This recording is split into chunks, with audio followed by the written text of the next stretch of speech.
बिस्मिल्लाहिर्रहमानिर्रहीम। अस्सलाम वालेकुम माय डियर व्यूअर्स। इस उम्मीद और दुआ के साथ कि आप बिल्कुल ठीक ठाक हैं। मंडे की सुबह का आगाज हो चुका है और मेरी तरह आपको फ्लू नहीं हुआ हुआ। एक्सप्रेसो में आपको खुशामदीद। I am Imran Hasan. मैं हूँ अरमला हसन। वैसे वाकई मौसम जैसे जैसे बदल रहा है, लोगों को अगर नॉर्मल सा भी कुछ फ्लू होता है, इमरान आपको वहम हुआ था? उसूली तौर पे इनको डरना चाहिए मुझसे, लेकिन आज मुझे पता लगा आपसे वैसे ही दिलेर खातून है, ये मेरे साथ खड़ी है फ्लू के बावजूद। खैर, कहने का मतलब ये है कि सीजनल है। हाँ। बहुत सी जगहों पे कोविड की चूंकि सिचुएशन भी है तो कुछ भी हो सकता है। एग्जैक्टली वहम होता है। किसी को अगर जो सीजन की वजह से भी कुछ भी वायरल इन्फेक्शन जरा सा भी हो तो हम परेशान हो जाते हैं कि खुदा, हालांकि पहले ये चीजें बिल्कुल नॉर्मल तो गुनाह कबीरा ही हो गया। तो ठीक है जी, अब ठीक ना मानना प्लीज। अभी उम्मीद करते हैं कि आप सब बिल्कुल ठीक होंगे। आपका वीकेंड बहुत अच्छा गुजरा होगा और अगले वीक के लिए आप भरपूर तरीके से प्रिपेयर होंगे कि आपने अपने क्या क्या काम करने हैं। हम आपको पोल बताते चलते हैं जी। मंडे का क्या हमारा आज का ये पोल है कि क्या कोरोना वबा भी सियासत की नजर हो रही है? इस पर आपने अपनी राय देनी है। हमारा व्हाट्सएप नंबर आपकी टीवी स्क्रीन पर है, उस पर आप अपने राय से आगाह करें। एज यूजुअल हम रिजल्ट्स अनाउंस करते हैं हम शो के एंड पे। बिल्कुल शो के एंड पे। और अभी शो का बाकायदा आगाज कर लेते हैं। आगाज कर इख्तिताम होगा। सबसे पहले बात कर लेते हैं आज की हेडलाइंस की। मुल्तान में सियासी दर्जा हरारत उरूज पर। पीडीएम किला कहना कासिम बाग में हर सूरत जलसा करने पर बज़िद। पीडीएम अवाम की जिंदगी और तहफ्फुज़ का ख्याल किए बगैर जलसे करना चाहती है, किसी को एनआरओ नहीं मिलेगा, वजीर आजम इमरान खान। वजीर आजम और आर्मी चीफ का ISI हेडक्वार्टर्स का दौरा। कौमी और अस्करी क़यादत को इलाकाई और मुल्की सूरत हाल पर तफसीली ब्रीफिंग दी गई।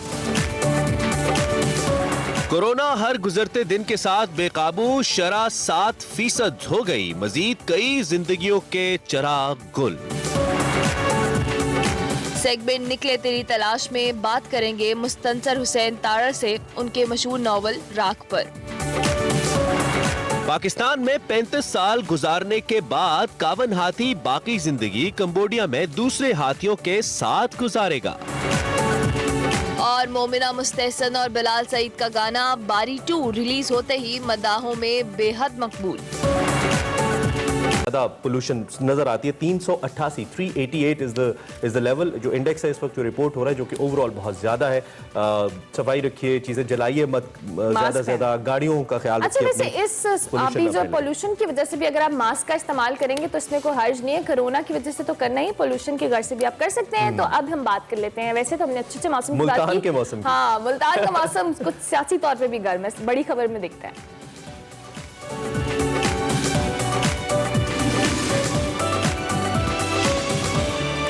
बात करेंगे पीडीएम के जलसे की। तो पीडीएम आज मुल्तान में होने वाले जलसे की तो कासिम बाग का जो कंट्रोल मुल्तान इंतजामिया के पास है और ऑपोजिशन हर सूरत जलसा करने पर बाजिद है। हुकूमत की जानिब से पीडीएम के कारकुनों की पकड़ धकड़ जारी है और साथ साथ इंतजामिया की पूरी कोशिश है कि पीडीएम क़यादत और कारकुनों को जलसागाह ना जाने दिया जाए। जबकि मौलाना फजल रहमान के कारकुनों की बात की जाए तो उन्होंने हिदायत की अपने कारकुनों को कि आप पर डंडा भी चला जाए तो आप भी डंडा इस्तेमाल डंडे उठा लें। और ऐसा लगता है कि कला फतह होना है। आज देखते हैं हुकूमत फतह करती है, अपोजिशन करती है, क्या होता है कला कासिम बाग में। इस वक्त हमारे कोरेस्पोंडेंट हामिद नसीर साहब हमें ज्वाइन कर रहे हैं जो कि वहीं मौजूद हैं। इनके साथ साथ हमें मेंबर नेशनल असेंबली जो सदाकत अब्बासी साहब है पाकिस्तान तहरीक इंसाफ के, वो भी ज्वाइन करेंगे। लेकिन इससे पहले कि हम सदाकत साहब की तरफ, अच्छा सदाकत साहब की तरफ हम पहले चले जाते हैं, जरा उनसे हम बात कर लेते हैं और हामिद से भी हम लिंक करने की कोशिश करेंगे ताकि हमें लाइव अपडेट्स भी मिल जाए वहां से। सदाकत अब्बासी साहब, थैंक यू वेरी मच। क्यों नहीं करने देते आप जलसा जी? आप तो बड़ी जमहूरियत के हामी हैं और कहते हैं कि जमहूरी कदरों का फरोग होना चाहिए,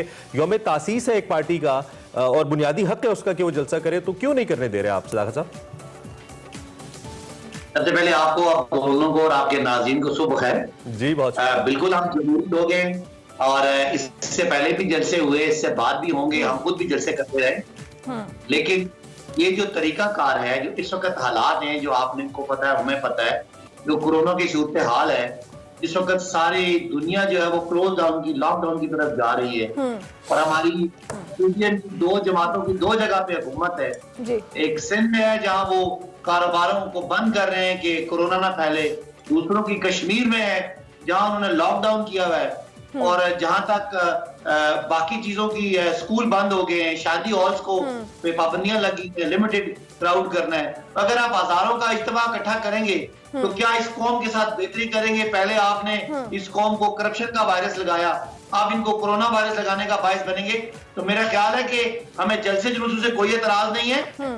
महीना 2 महीने कोरोना को नीचे बड़ा भी आदत, आप भी जलसे करें, हम भी करेंगे, देखिए अब आप। अच्छा सदाकत साहब, जिस तरह से पीटीएम बज़िद है कि उन्होंने अपने जो शेड्यूल है उसके मुताबिक वो जलसे करेगी, और अभी मुल्तान के हम जलसे की बात करें, हुकूमत अगर इनको इस तरह से रोकने में कामयाब नहीं होती, जो कि बज़ाहिर बहुत कोशिशें कर रही है लेकिन फिलहाल बेबसी की किसी कैफियत है, तो अगर ये कामयाब नहीं होती तो क्या हम लॉकडाउन की तरफ भी जा सकते हैं? क्योंकि जिस हिसाब से सेकेंड वेव बढ़ रही है, हमें तो बहुत एहतियात की जरूरत है।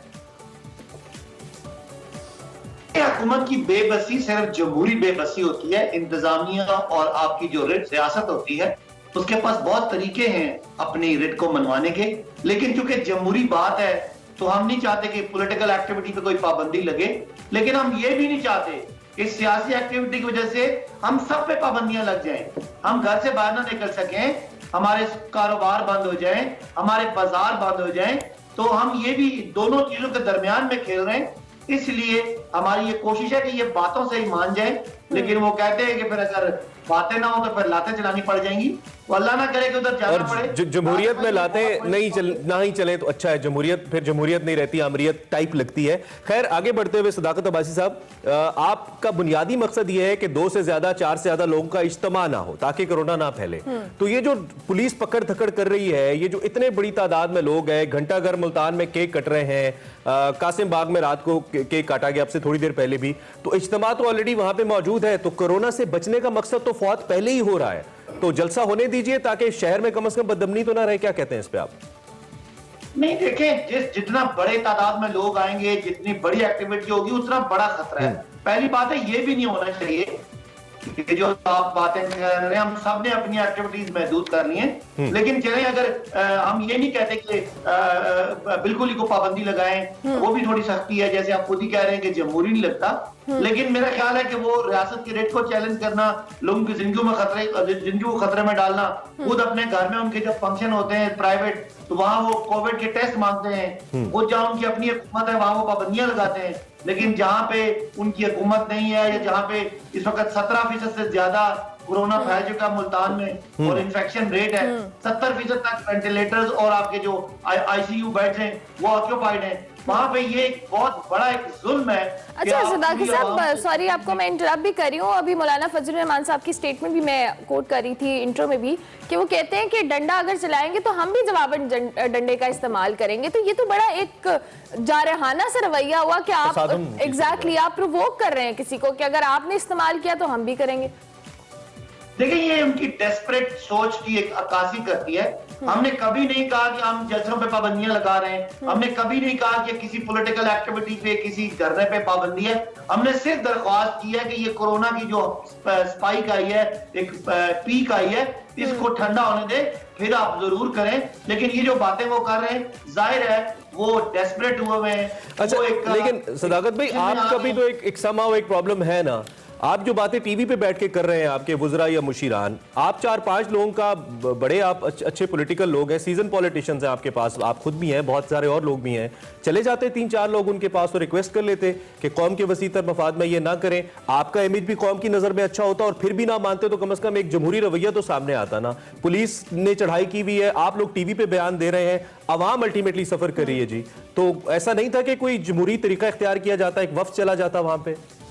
देखिए, बहुत खूबसूरत जमहूरी तरीका अडॉप्ट किया गया था। स्पीकर जिनके सामने वो रोज पेश होते हैं, स्पीकर जिनको एक पार्लियामेंट जिसको वो सारे बड़ा सुप्रीम मानते हैं, और पार्लियामेंट की जो है ना वो सुप्रीमेसी की वो जंग लड़ रहे हैं, उस पार्लियामेंट की एक कोरोना कमेटी बनी हुई है जिसमें हुकूमत और अपोजिशन दोनों के नुमाइंदे, वहां उनको बिठा के कहा कि आप बताएं आपको क्या चाहिए, आप बताएं आपके क्या मुतालबात हैं, बताएं कि हम कोई रास्ता निकालें, कोई छोटे छोटे आप इस्तेमाल कर लें, 200-300 के मुख्तलिफ जगहों पे आप अपना पैगाम आके किसी तरह, जिस तरह ये हम वीडियो कॉन्फ्रेंस करते हैं, इस तरह कर लें। इस सारे पे उनको बुलाया, लेकिन आपको पता है उनका मकसद ना तो कोई पैगाम देना है, ना कोई दरमियानी बात करना है, उनका मकसद है गुल गपाड़ा करना, उनका मकसद है एक अपनी टीवी पे स्पेस लेना।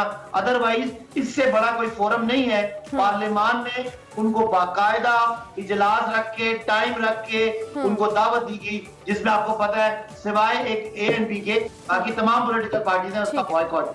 अच्छा सदाक साहब, स्ट्रैटेजी क्या होगी आप लोगों की, क्योंकि ऑपोजिशन ने तो बिल्कुल या पीडीएम ने तो बिल्कुल खुलेआम कह दिया कि हमने तो हर हाल में जलसा करना है, आप रोक सकते हैं तो रोक लें, डंडों का इस्तेमाल होगा, जो भी तरीका कार इख्तियार किया जाए। हुकूमत की क्या स्ट्रैटेजी होगी अगर ये बाज नहीं आते तो?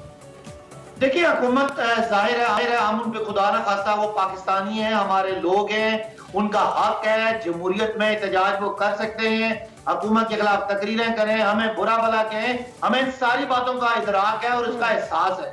और सियासी एक्टिविटी पे डंडा चलाना, आंसू गैस चलाना, गोली चलाना खुदा न खास्ता बड़ी ये आखिरी बात होती है। हम पूरी कोशिश करेंगे कि रुकावटें खड़ी करके उनको कम से कम उन लोगों को जो बहुत ही अगर वो कोई दंगा फसाद ना करें तो किसी को पुलिस से या ताकत से रोका ना जाए, उनको कन्विंस किया जाए और बाकी लोगों के तहफ़्फ़ुज़ के लिए कोशिश की जाए कि कोई पुरअमन तरीका निकले। लेकिन अगर किसी जगह पे कोई क्लैश होता है तो जाहिर है उसकी जिम्मेदारी। ठीक है सदाकत अबाई साहब, wish you all the best. देखते हैं क्या सूरत हाल आती है। अपोजिशन कहती है जलसा तो होगा, कासिम बाग में ना हुआ तो जीटी रोड पे होगा, और जीटी रोड पे भी अगर इज्तिमा हो जाता है तो हुकूमत का वो मकसद फौत हो जाएगा जो कि कोरोना के हिसाब से होते ही मकसद बातचीत हो जाती तो बेहतर था। दोनों तरफ से अपोजिशन भी थोड़ा लोगों की जिंदगियों का ख्याल करे तो अच्छा है। आगे बढ़ते हैं, ब्रेक लेते हैं, ब्रेक से वापस आते हैं, कोशिश करेंगे कुछ मजीद अपडेट इसी हवाले से। मुल्तान में जो सिचुएशन है उस पर भी अपडेट करेंगे एक ब्रेक के बाद। आप देखते रहिए एक्सप्रेस।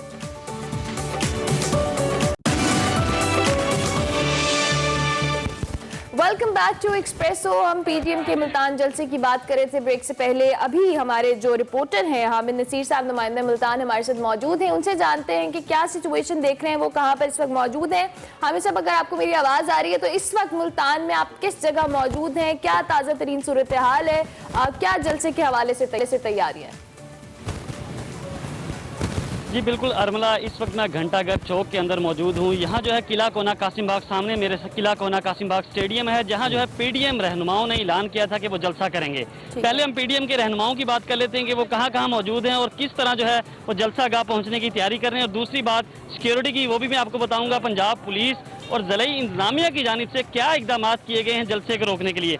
तो पहले तो मौलाना फजलुर रहमान जो पीडीएम के सरबराह है वो जामिया कासिम अलूम से रैली की सूरत में घंटाघर पहुंचेंगे। उसके बाद आसफा भुट्टो जरदारी जो कि साबिक वजीर आजम यूसुफ रजा गिलानी की रिहाइशगाह पहुंचेंगी, वहां से वो भी रैली की क़यादत करते हुए घंटाघर चौक पहुंचेंगे।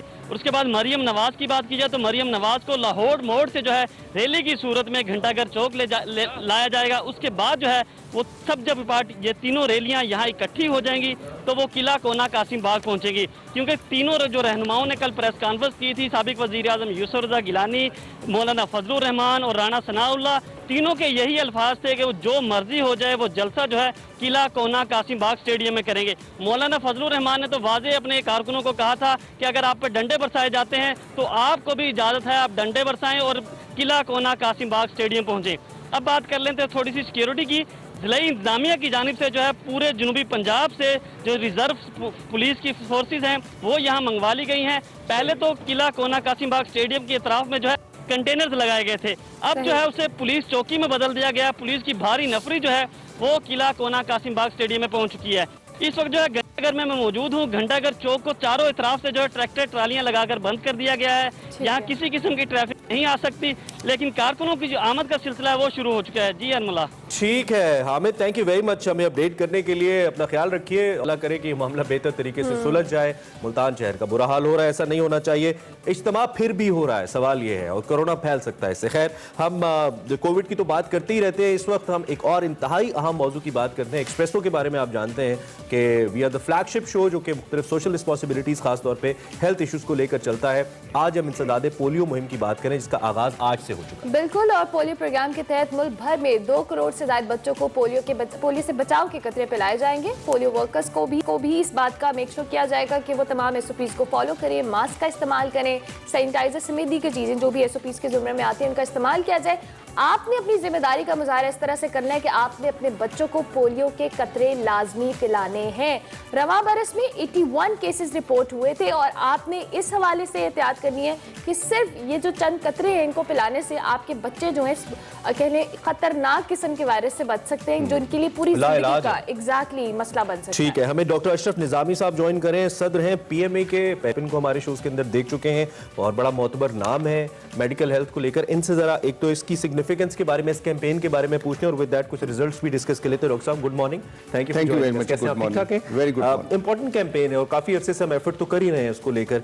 एक तो ये कि पिछली कैंपेन से इसके बीच में अब ये जो टाइम गुजरा, इसमें हमने कितना इंप्रूव किया in terms of results, number 1। Number 2, Covid के साथ हम कैसे देख रहे हैं, कितनी मुअस्सर हो पाएगी ये कैंपेन, क्योंकि कोविड की सेकंड वेव है। देखें, वेरी इंपॉर्टेंट कि अभी हमारे साथ कोविड-19 के लिए जो बात करते हैं and everybody is looking for and asking for कि इसकी वैक्सीनेशन कब आएगी। ठीक है, हर शख्स यही समझता है कि इसकी वैक्सीनेशन आ जाएगी तो मसले का हल हो जाएगा। कैसी बदकिस्मती है कि ऐसी वबा, एक ऐसी बीमारी जिसकी वैक्सीन मौजूद है and we are reluctant. Covid है जो नज़र भी नहीं आता, उसके साथ खांसी जुकाम है जो कि नॉर्मल, और आजकल देखें जैसे फ्लू है उसी के अंदर ही नोबडी नोज अबाउट कि ये नॉर्मल फ्लू है या ये कोविड वाला फ्लू है। तो पोलियो की खातिर ये जो मतलब बच्चों के लिए, और हर बंदे ने ये देखा हुआ माजूर बच्चों को, देखा लोगों को कि बैसाखियों के जरिए कैसे चले, देखा लोगों को जैसे ब्रेसेस पहनते हैं, देखे लोग कि बच्चे जैसे घुटने पे हाथ रख के चलते हैं, बेचारों की टांगें टेढ़ी हैं और ये सारे। और इसमें तो कोविड के अंदर ऐसी भी हैं जहाँ पे सारा ऊपर तक अगर आ जाए तो बच्चा अपनी जान से भी जाता है। Now it is not issue of a responsibility, it is a matter of concern, how we are concerned. ये कौमी तकाजे, कौमी शौमी, ये सारे नारेबाजी अपनी जगह अच्छी चीज़ें रहती होंगी, लेकिन अपने बच्चों के लिए जो कि आपकी अपनी खुदा के फजल से तख्लीक है, जिसके लिए आपकी रिस्पॉन्सिबिलिटी है कि आपने तालीम देनी है, खुराक देनी है, उसको सेहत देनी है। सेहत के अंदर वो और तरले कर रहे हैं सारे इंटरनेशनल कम्युनिटी, पाकिस्तान के जो हमारे एजेंसीज हैं, ये बेचारे हेल्थ वर्कर्स जो इस वक्त जा रहे हैं, पोलियो की हमारी जो टीमें हैं, देखिए अपनी वो जान हथेली पे रख के इस वक्त जा रहे हैं। कोविड की खातर मतलब सबसे प्यारी हर इंसान को अपनी जान प्यारी होगी, लेकिन ये कोविड के दोस्त आई सैल्यूट देम, उनको बच्चों को, बच्चियों को जो कि अपने आप को इसके अंदर रखते भी एक जज्बे के तहत। एंड लोग समझते हैं, एक बड़ा इंप्रेशन है कि जी पैसे दे दिए जाते हैं उनको, तनख्वाह मिल जाए, दीज आर पीनट्स।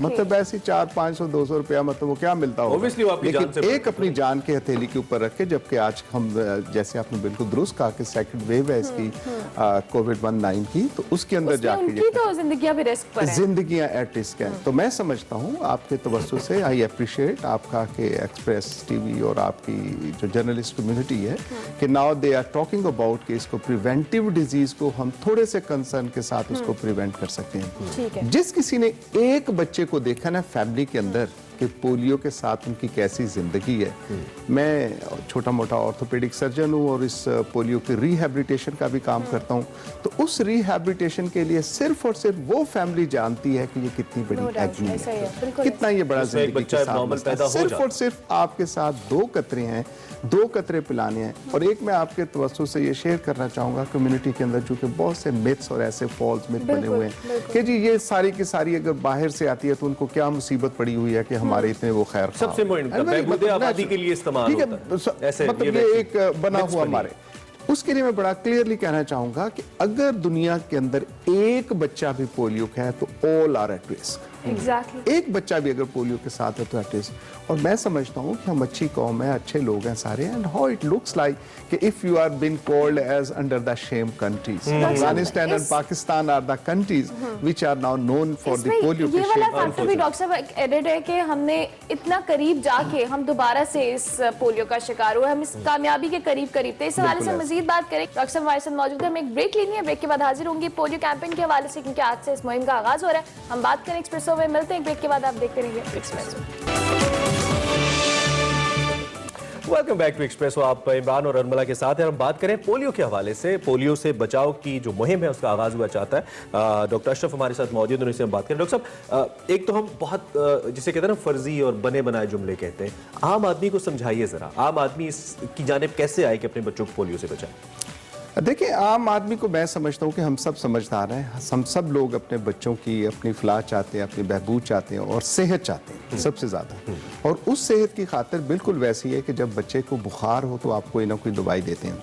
उस बुखार के साथ ये है कि दवाई खाने के साथ बुखार उतर जाता है, लेकिन पोलियो एक ऐसी बीमारी और ऐसी मर्ज है फिर कि इसका बुखार तो उतर जाएगा, लेकिन इसके जो साइड इफ़ेक्ट्स और जो इसके आफ्टर इफ़ेक्ट्स रहेंगे, सपोज टांगों का, धड़ का नीचे का मर जाना, एंड डिपेंड्स कि किस किस्म की किस कैफियत क्या है। ना, धड़ है जो लेकिन नाकारा हो वो जाता है। ऐसे नहीं है। देखिए ये डिफरेंट इसके लिए है कि मतलब इट हैपेंस के मसल बिल्कुल ही जीरो हो जाते हैं। इट हैपेंस के मसल पावर हम लोग 5 डिग्री तक देखते हैं कि बच्चों को जो है बैसाखियों के साथ चलते हैं या ब्रेसेस के साथ चलते हैं, टेंटेटिव अगर मैं ऐसी बात कहूँ, तो उसका ऑल डिपेंड्स अपॉन कि व्हाट इज द जो वायरस है उसने कितना उसके जाके असर किया है और उस डैमेज के साथ कितना क्या वो सामने आउटकम होगी।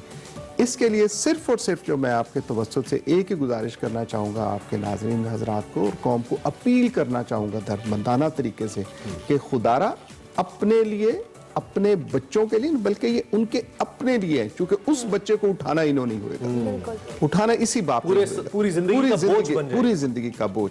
तो मैं समझता हूँ कि एक शऊर के साथ भी और एक अच्छी उन एफर्ट्स के साथ जो कि हुकूमत कर रही है, इदारे कर रहे हैं, इंटरनेशनल कम्युनिटी कर रही है, तो आपके घर के ऊपर आ रहे हैं। गो कि मैं नकाद रहा हूँ इस सिस्टम के साथ भी कि एक मुहिम चलती है और उसके साथ आती है।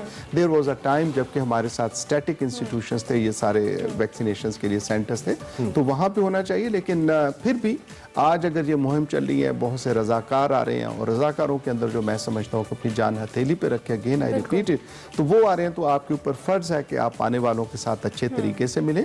And it all is a non touchable techniques कि वो जो वर्कर्स आते हैं वो बच्चे के मुंह को भी हाथ में बिल्कुल लगाते नहीं हैं, लगाते। वो सिर्फ और सिर्फ उसके साथ ड्रॉप्स ऊपर से 2 डालते हैं।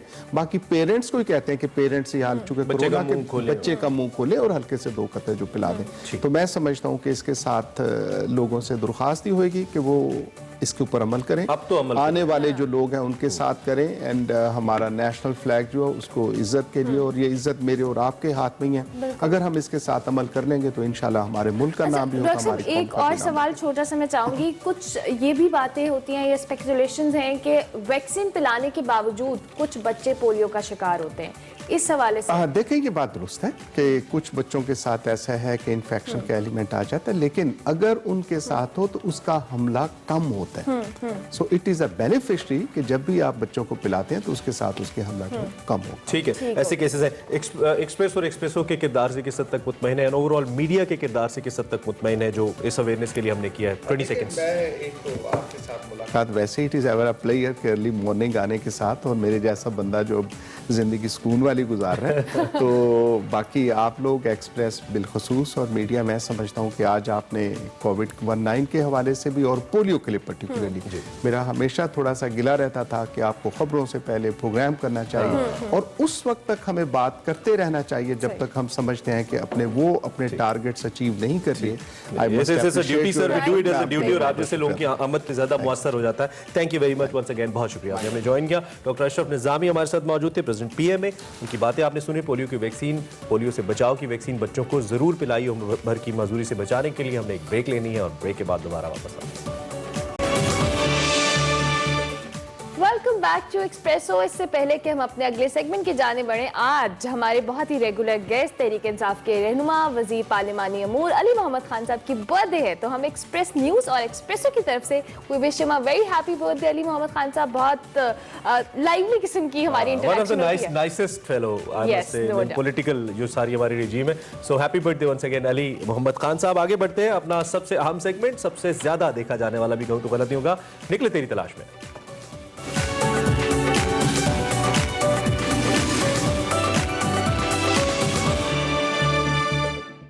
मिलिए मुस्तनसर हुसैन तारड़ से। मुसाफिर, खाना बदोश, नावल निगार, ड्रामा अदाकार, टीवी मेजबान, कालमकार, सफरनामा निगार और सबसे ज्यादा पढ़े जाने वाले अदीब मुस्तनसर हुसैन तारड़ से,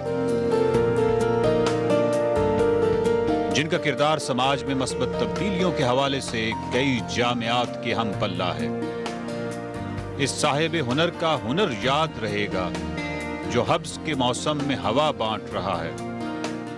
अस्सलाम वालेकुम नाज़रीन, गुज़श्ता किस्त में हमने बात की थी नावल राख पर।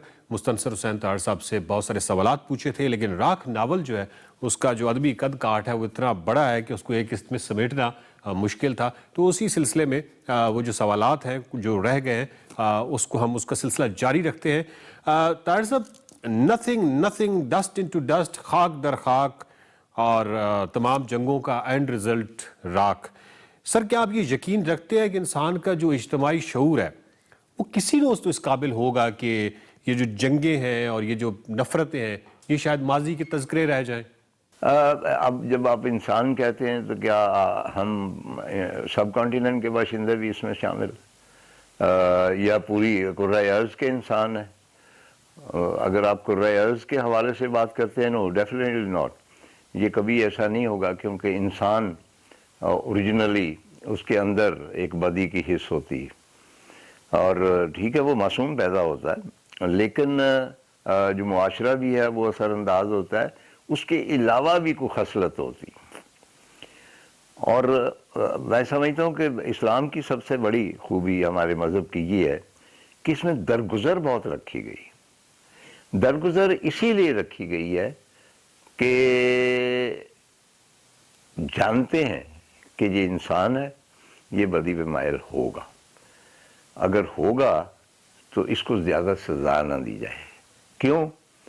शायद ये भी मजबूर।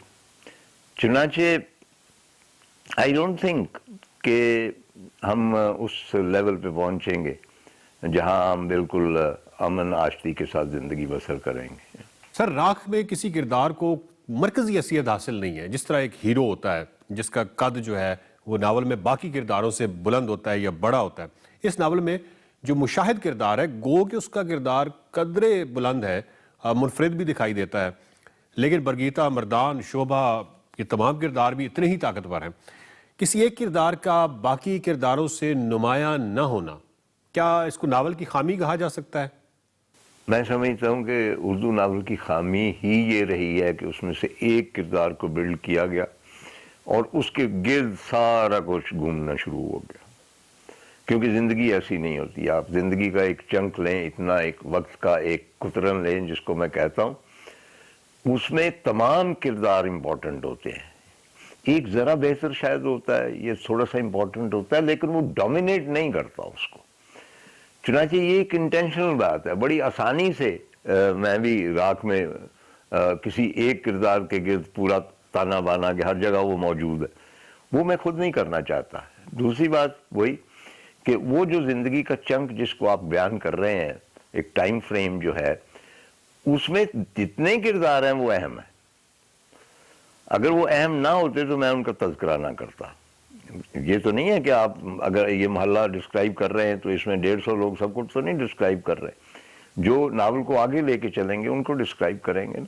चुनांचे जो भी उसमें है किरदार वो अपने तई वो अहम है और वाइटल है, और वो एक मरकजी किरदार बादशाह बन के सबको डोमिनेट नहीं करता।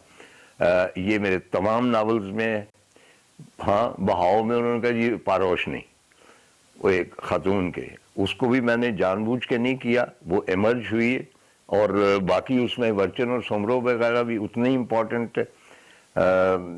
खज़ो खशाक ज़माने में 76 किरदार है, 76, और उसमें कोई भी एक जो मरकजी किरदार नहीं है। मुख्तलिफ उसके ज़माने आते हैं और उसमें मुख्तलिफ लोग मरकजी किरदार अदा करके मालूम होते चले जाते। चुनांचे राख में भी यही, राख में मतलब है कि आप किसी एक किरदार को ये नहीं कर सकते कि ये रिप्रेजेंट करता है। हमारे यहाँ कहा जाता है कि अदीब और मौर्रख जो है उस पर काफ़ी पाबंदियाँ हैं, कड़ी पाबंदियाँ हैं, लेकिन आपने पाकिस्तान के मसाइल के हवाले से, पाकिस्तान के मसाइल का जो सबब बनने वाले मुख्तलिफ हल्के या लोग हैं, आपने उनका बड़ा तफसीली जिक्र किया है राख में। अब या तो पाबंदियों वाली बात गलत है, या फिर मुतल्लिका अशराफिया जो है वो आपके नावल को पढ़ने से महरूम रही, और या फिर अशराफिया जो है वो माजी के तज़किरों के हवाले से कोई ज़्यादा हसास नहीं है। मतलब इसमें से कौन सी बात सच है? क्योंकि आपने राख में बड़ा खुल के लिखा है। मैं एक बात पे मैं अल्लाह ताला का बहुत शुक्र अदा करता हूँ, हम बड़े खुश नसीब हैं यहाँ के लिखने वाले कि जिसको सो कॉल्ड आप अशराफिया कहते हैं या जो साहिब इक़्तिदार लोग हैं, पढ़ना वढ़ना उनकी खसलत में शामिल नहीं है। कुछ हैं जिनकी है कोई सोच, लेकिन जनरली नहीं, और वो भी बाहर का लिटरेचर, उर्दू लिटरेचर को तो वो हाथ नहीं लगाते। चुनांचे हम उसमें जो भी लिख जाए उनको खबर तक नहीं होती, और कितनी अच्छी बात, क्योंकि अगर वो पढ़ लें सारा कुछ जो हमने नावलों में लिखा है, मैंने या कई और लोगों ने, तो मेरा ख्याल है कि भाई हम भगत सिंह की तरह झूल रहे हों यूं करके। Welcome back to Expresso. आपने निकले तेरी तलाश का पहला जो पार्ट है वो देख लिया है, जो अभी क्या होगा अभी हम पोल बताते हैं, अभी दूसरा पार्ट भी आपने देखना है। पोल हमारा ये था, क्या कोरोना वबा सियासत की नजर हो रही है। व्हाट्सएप नंबर आपकी टीवी स्क्रीन पर, अपनी राय से आगाह करें। ये भी आप बताएंगे। और बिलाल सईद अब से कुछ देर बाद हमें ज्वाइन करने वाले हैं, जिनका सॉन्ग इस वक्त ट्रेंडिंग में नंबर 1 पे है। हम एनटीटीएम निकले तेरी तलाश में का दूसरा हिस्सा देखते हैं, वापस आते हैं और बिलाल के साथ लाइव बात करेंगे। Stay tuned.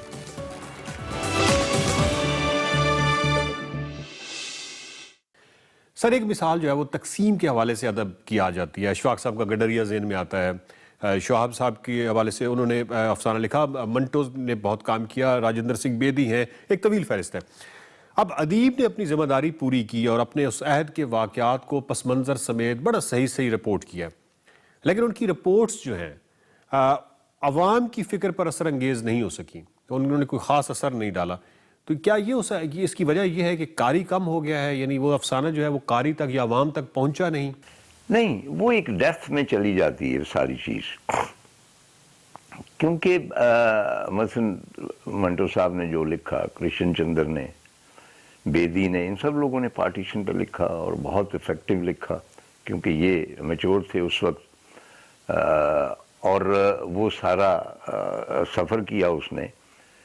लेकिन मैंने भी अपने आप को एक गिल्टी फील इस हवाले से किया कि क्योंकि खज़ो ख़शाक ज़माने में भी पार्टीशन है और उसमें क्योंकि मेरा तजर्बा है तो मैंने उसे बयान किया। आई फील कि अब हमें ये जो मतलब बहुत कहा जाता है ना कि अपनी कुर्बानियों को याद रखिए, ये याद रखिए कि ये हुआ वो हुआ। आई फील कि अगर आप वो याद रखेंगे तो आप कभी आगे नहीं जा सकते। ये नहीं कि आप भूल जाएं, वो आपकी रिमेम्बरेंस में है। मैं पहले भी अर्ज कर चुका हूं कि वियतनाम ने अमेरिका के खिलाफ इतनी बड़ी जंग लड़ी, 15 लाख वियतनामी मारे गए, पूरे शहर तबाह हो गए, जंगल जल उठे, वगैरह वगैरह वगैरह। आज अमेरिका उनका बेस्ट फ्रेंड है, उनसे पूछें कि भाई ये क्या है, कहेंगे वो हमारे आबा अजदाद ने जंग जीती, जुल्म वगैरह हुए, ठीक हो गया, हमने कल को देखना है। दे हैव फॉरगॉटन कि वो क्या हुआ। तो हम जब तक 47 में जो कुछ हुआ है, ये नहीं है कि हर दफ़ा वो ज़ख्म हम खुद ही उसको कुरेदते रहते हैं, उनके ऊपर खुद ही नमक छिड़कते रहते हैं और अज़ियत में मुब्तला रहते हैं, आगे नहीं बढ़ेंगे तो वो हम प्रोग्रेस नहीं कर सकते, हम उसी मुकाम पर खड़े रहेंगे।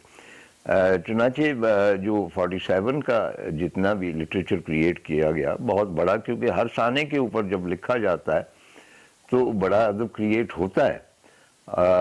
लेकिन आई फील कि अब हमें उससे आगे चलना चाहिए। तार साहब, ये जो कुरेदने वाली बात है ये आप दोनों अतराफ की कर रहे हैं यकीनन। उनसे तो मैं कंसर्न ही नहीं हूँ। देखे ना, उनका तो ये है कि मुझे किसी ने कहा कि जी आपने राख में भी और उसमें भी जो मसलन सिखों के ऊपर जो कुछ सितम हुए वो बयान किए,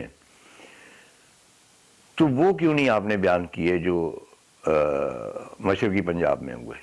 हालांकि वो मैंने बयान किए हैं, वहाँ से वो लोग आते हैं, वो अपनी कहानियाँ सुनाते हैं सारे।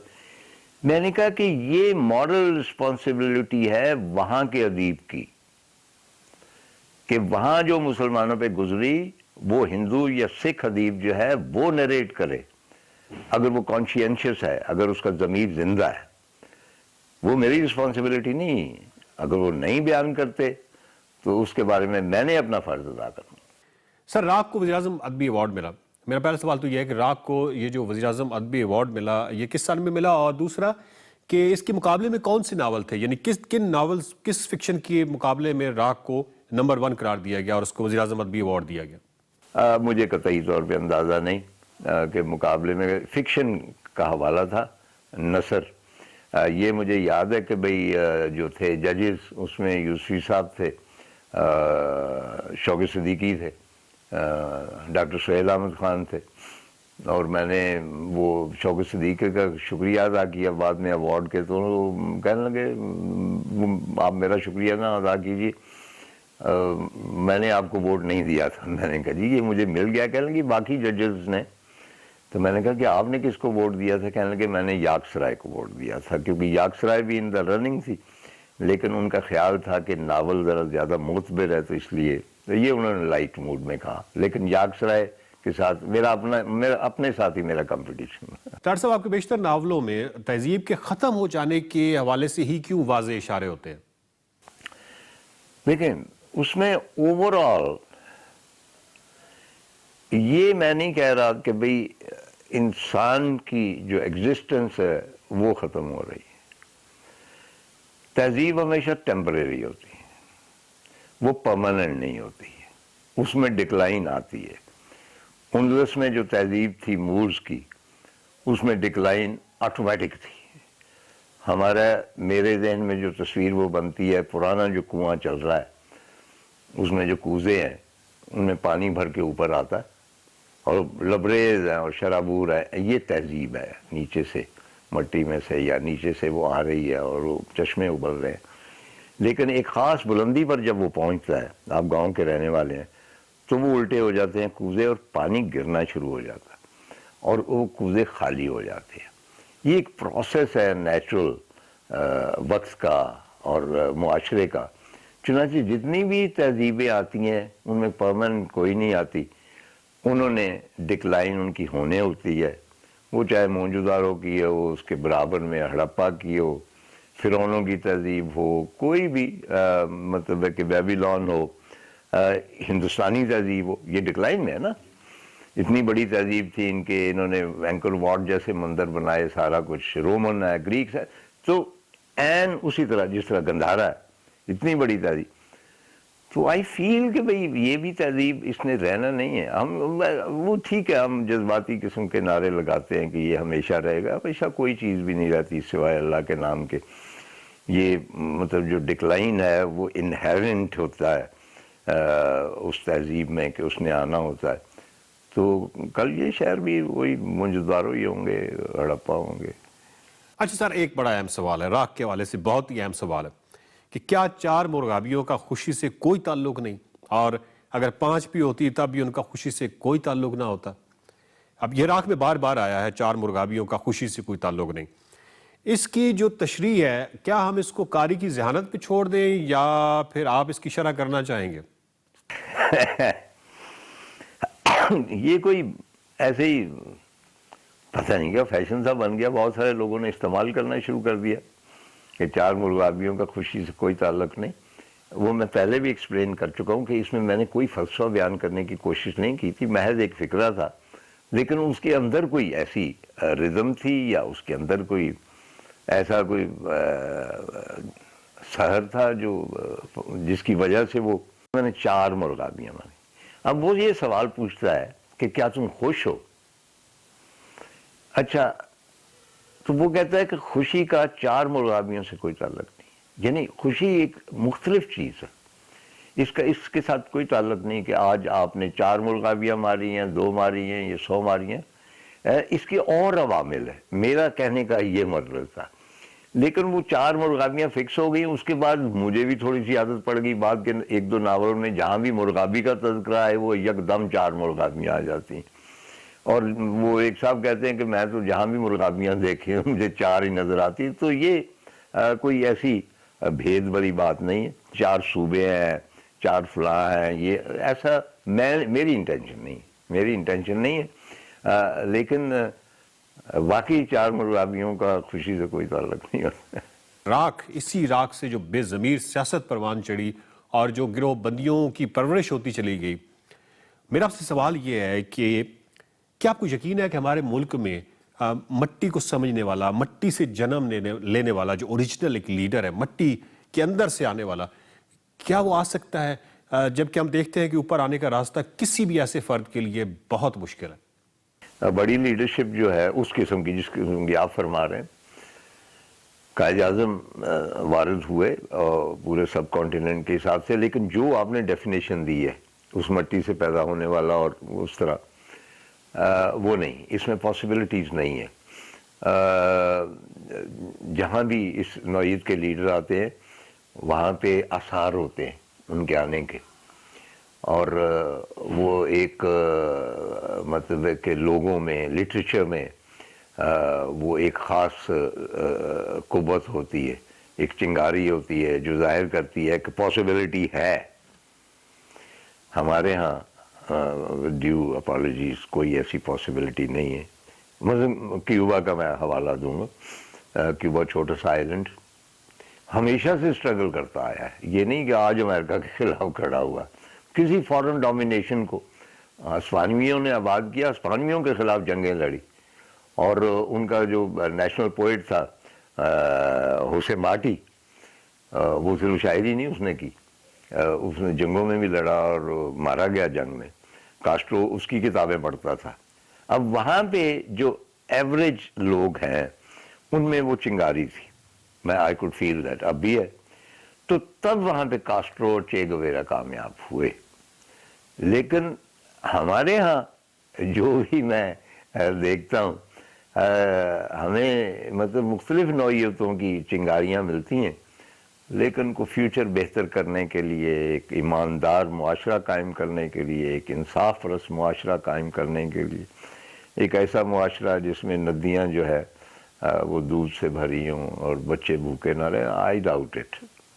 डॉक्टर साहब, नावल एक ऐसी सिन्फ है कि जिसमें तकाबली जायज़ा जो है, यानी मुख्तलिफ नावल्स का आपस में तकाबली जायज़ा, ये वैसे ही काफ़ी बेवकूफ़ाना सी बात लगती है। लेकिन अगर मैं ये कहूँ कि राख नावल जो है वो उर्दू अदब के 5 बड़े नावल्स में उसका शुमार किया जा सकता है, तो आप किस हद तक मेरे साथ एग्री करेंगे? मैं एक्चुअली बिलीव नहीं करता जो ग्रेडिंग करनी है। जो भी नावल कबूल आम की सनद हासिल करता है उसमें कोई ना कोई मेरिट होता है। और ये मतलब है कि फिल्मी दुनिया नहीं है कि 5 बेहतरीन हीरोइनें कौन सी, हर एक को अपनी अपनी जगह इम्पोर्टेंट होता है। ये तो एक तो बाद में थोड़ा सा फैसला होगा 40-50 साल बाद कि कौन जीता है, और ये इस वक्त कुछ भी फैसला नहीं किया जा सकता।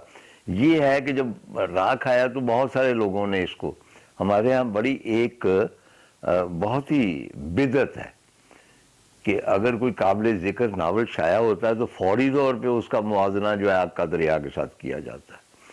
हालांकि आग का दरिया अपने तौर पे है, उसका नहीं मुआवजना किया जा सकता कई और इसके बारे में मुझे सवाल हुए और मैं हमेशा मैंने गुजारिश की है कि देखें, मैं एनी आपा को वाहिद ऐसी फिक्शन राइटर मानता था जिसको मैं मानता था, तो उस हवाले से कह रहा हूँ। लेकिन we are totally different people.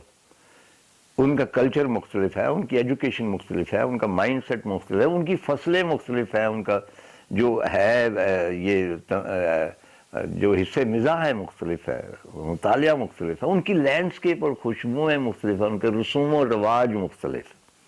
I am totally different.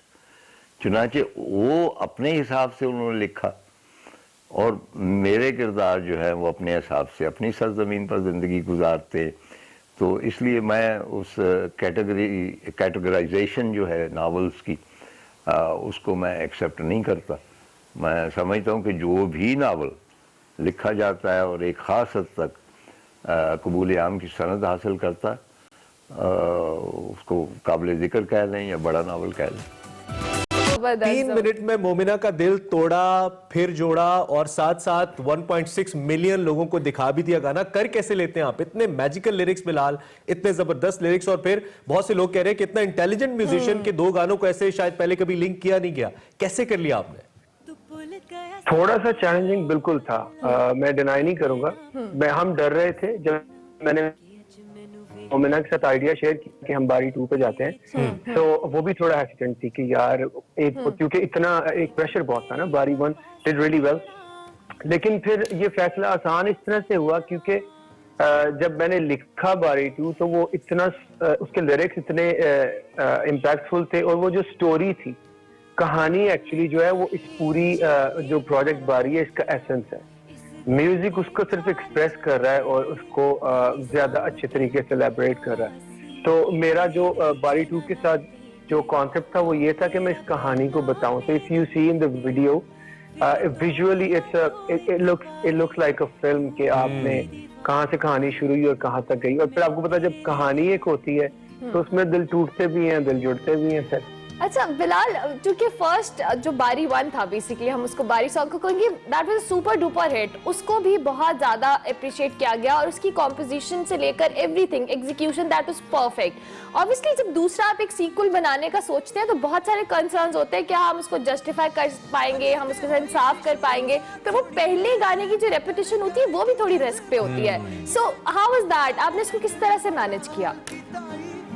मुश्किल था, थोड़ा सा चैलेंजिंग था, पर आई गेस अगर तो मेरे पास ये आइडिया शूट करने से पहले, I was just sitting in the studio one day and I don't know, all of a sudden मेरे माइंड में एक बात आई कि यार बारी में क्या होता है कि मोमना इज वेरी स्केयर्ड के उसका पहले भी दिल टूटा था, कहीं फिर ना टूट जाए, and she is scared to follow her dreams. Exactly. तो मैंने सोचा कि अगर क्या होगा अगर उसका दिल टूटेगा तो व्हाट विल शी सिंग। तो वो मैंने अपने दिमाग में एक स्टोरी क्रिएट की और जो मोमिना की लिरिक्स हैं वो सबसे पहले बनी थी, एंड देन आई डिसाइडेड कि okay you know what, I think it's a very strong composition and lyrics जिसके जो मैंने बना लिए थे उस वक्त। तो फिर मैंने ये आइडिया मोमिना के साथ शेयर किया। आई थिंक अगर हमारे हाथ में एक स्ट्रांग गाना नहीं होता तो ऐसा रिस्क मैं कभी नहीं लेता। अच्छा, ऑब्वियसली वही वाली बात है कि एक चीज ऐसा ना हो जाए कहीं हम ओवरडू कर जाए। एक सवाल हमेशा से मैंने सोचा था कि जब भी आपसे बात होगी पूछूंगा, बारी 1 पे तो नहीं हुआ, बारी 2 पे मुलाकात हुई, तो मैं पूछ रहा हूँ, why you chosen Momina for such a song? Momina का जो आवाज का टोन है नॉर्मली इंग्लिश टाइप का सॉफ्ट टोन है या Urdu you know Coke studio type उस किस्म के गाने वो गाती हैं, but you have done a different experiment और फिर लाहौर की एक टिपिकल लड़की उनको दिखाया, अंदरून की एक। सो व्हाई मोमिना मुस्तहसन, ये आइडिया कैसे आया? I'll be very honest with you because Momina को मैं I've known her for a long time और हमारा बड़ा अच्छा एक हम फ्रेंड्स हैं, भाई बहन की तरह हमारा रिलेशन है। So I know her personality। तो जब ये गाना बना था तो उस वक्त exactly मेरे माइंड में पहली आवाज जो आई वो मोमिना मुस्तहसन ही थी, because I thought that's her। जब जो उसके लिरिक्स थे कि मेरा भी दिल उड़ना चाहे पर मैं डर नहीं है, I don't know, somehow I thought कि ये बना ही उसके लिए। अब वो मेरे माइंड में थॉट क्यों आई, I think as an artist मैं उसको एक्सप्रेस नहीं कर पाऊंगा, but I knew in my head कि मोमिना इसके साथ उतना ही रिलेट कर पाएंगी जितना कि मैं रिलेट कर पा रहा हूँ। So that's why. अच्छा बिलाल, आपका एक नया लेबल आपने स्टार्ट किया था बारी के साथ ही 1-2 रिकॉर्ड्स, मेरे ख्याल से ये आपके लिए बहुत लकी साबित हुआ है क्योंकि पहला गाना और दूसरा गाना दोनों सुपर डुपर हिट है। इस लेबल के हवाले से बताएं, बिकॉज यहाँ पर 5 लाख से ज्यादा सब्सक्राइबर्स उस लेबल के चैनल के भी हो चुके हैं। बेसिकली 1-2 रिकॉर्ड जो है इसको बनाने के पीछे मेरा मकसद यही था। मैंने इट्स बीन ऑलमोस्ट 8 इयर्स जब मेरा पहला गाना आया था इश्क बेपरवाह, और मैंने तब से ही कुछ अक्रॉस द बॉर्डर कुछ इंटरनेशनल रिकॉर्ड लेबल के साथ काम किया है, क्योंकि अनफॉर्चुनेटली पाकिस्तान में रिकॉर्ड लेबल थे नहीं कोई।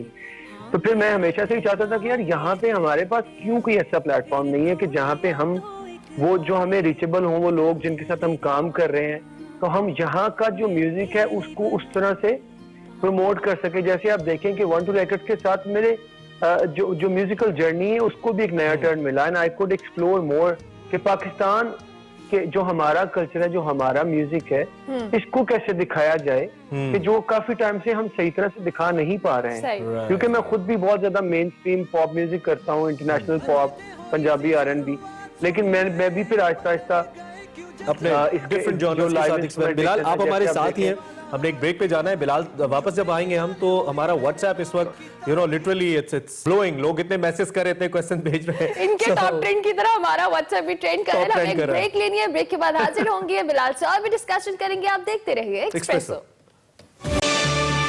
Welcome back to Expresso. बात कर रहे हैं हम सुपरस्टार बिलाल सईद से, जिनका गाना बारी 2 कल रिलीज हुआ और आज शोहरत की बुलंदियों को छू रहा है, और उम्मीद करते हैं कि ये भी बारी 1 की तरह रिकॉर्ड ब्रेकिंग सॉन्ग होगा। Bilal thank you very much, आप स्टिल हमारे साथ मौजूद हैं अर्ली इन द मॉर्निंग।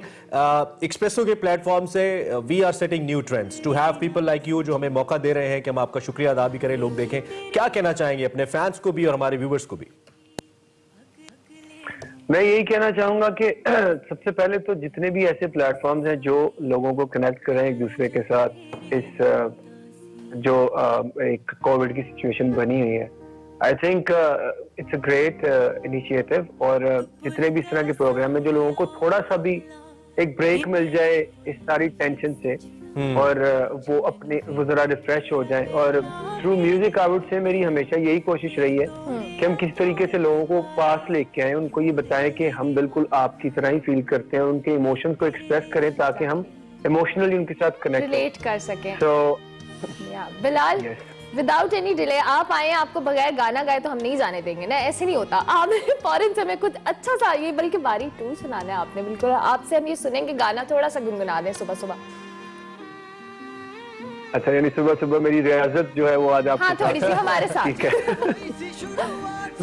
वैसे तो मैं कभी करता नहीं हूँ डेली, जो कि करनी चाहिए, सबको बड़ी गलत बात है। चलें जी, मोटिवेट कर रहे हैं आपको भी कि आप सुबह सुबह रियाज करें। जी जी जी बिल्कुल। बारी 2 की पहली कुछ लाइन सुना देता हूँ आपको। प्लीज। कदी तू इस गली दे ही अगले मोड़ ते मिलदा सी, तेनू खबर सी सारी के हाल जो मेरे दिल दा सी, तू भुल गया सारियां ओ गल्लां ते मैं ना भुल्ली वे सजना, कि अज मैनू वेख के भी हथ ते तेरे चा डुल्ली ना सजना, वेखी तेरी वफा सजना, भुल गई सा मेरा सजना, जांदी जांदी खो गई सा ख्वाबां दे विच तेरे, मैं ताही उच्चियां दीवारां रखियां इस दिल दे 4 चफेरे, नाले सांभ के रखिया कोई दिल च ना ला ले डेरे, हाँ मेरा पहला भी दिल टुटिया फिर तोड़िया तू एक बारी, क्यों दिल दी दीवारां ते मैं तेरे लिए बनाई बारी। वाह वाह वाह, सुपर अमेजिंग। मैं समझ सकता हूँ इतनी सुबह सुबह उठ के कॉर्ड्स पकड़ना कितना मुश्किल होता है, but since you are a genius artist Bilal, genius lyricist, genius composer, thank you very much. Everyone is so proud of you, thank you so much for joining. और मोमिना और आपको एक्सप्रेसो की तरफ से बहुत बहुत मुबारकबाद, आपका गाना इसी तरह से धूम मचाता रहे और हम इसको एंजॉय और ये मुबारकबाद सिर्फ आपके लिए नहीं है, मोमिना मुस्तहसन के लिए है, रहीम परदेसी के लिए है, सारी टीम के लिए। Everyone, thank you so much Bilal for joining. अपना बहुत सारा ख्याल रखिएगा और इंशाल्लाह हम आपको अब स्टूडियो में you want to say something please? Ji.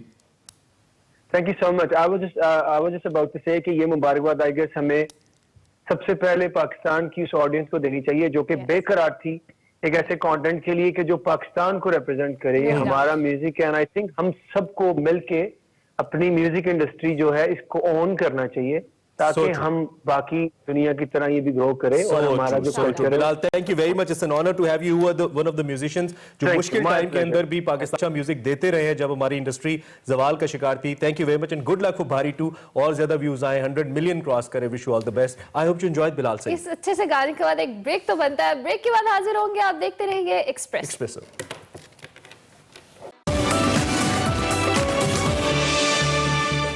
Welcome back to Express और अब बात करेंगे सिख मजहब के बानी बाबा गुरु नानक की 3 रोजा तकरीबात का आज आखिरी रोज है। दुनिया भर से हजारों सिख यात्रियों ने तकरीबात में शिरकत के लिए आए हैं। कोरोना SOPs पर सख्ती से अमल कर रहे हैं। कोरोना वायरस की वजह से करतारपुर में जन्मदिन की कोई बाकायदा तकरीबात नहीं हो रही, जबकि दूसरी जानिब पाकिस्तानी और भारतीय सिखों का कहना है कि भारत को चाहिए कि वो बाबा गुरु नानक के जन्मदिन पर यात्रियों को करतारपुर आने की इजाजत दे और राहदारी को खोले।